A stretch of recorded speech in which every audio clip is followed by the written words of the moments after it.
I knew a man from Petushki, as muddle-headed as could be.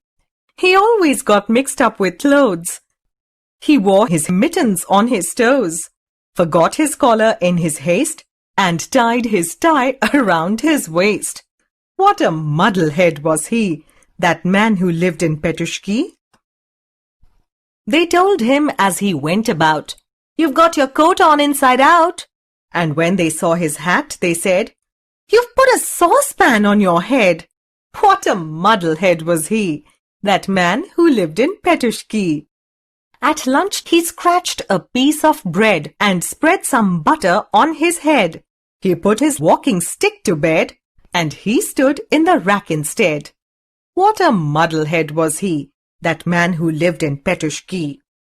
He walked up to a tram one day and climbed in very sprightly. Conductor thought that he would pay. Instead, he said politely, "Pardon your begging, Mr. Conductor. I'm off for a week's vacation. I stop you to beg your tramway tar as soon as we reach the station." Conductor got a fright and didn't sleep that night. What a muddlehead was he, that man who lived in Petushki. He rushed into the first cafe. "A railway ticket, please, one way." And at the ticket office said, "A slice of tea and a cup of bread." What a muddlehead was he, that man who lived in Petushki. He passed the man collecting the fares and entered a carriage awaiting repairs that stood on a siding all by itself. Half of his luggage he put on a shelf, the rest on the floor, his coat on his lap, and settled himself for a bit of a nap. All at once he raised his head. I must have been asleep," he said. "Hey, what stop is this?" he cried. "Petushki," a voice replied. Once again he closed his eyes and dreamt he was in paradise.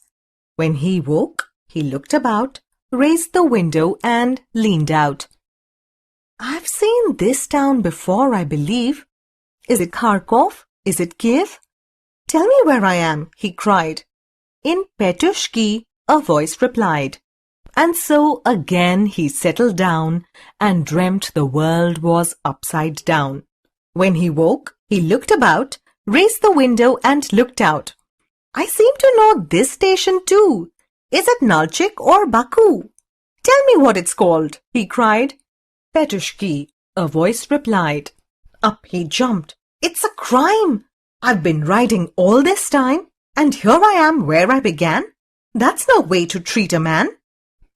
What a muddlehead was he, that man who lived in Petushki.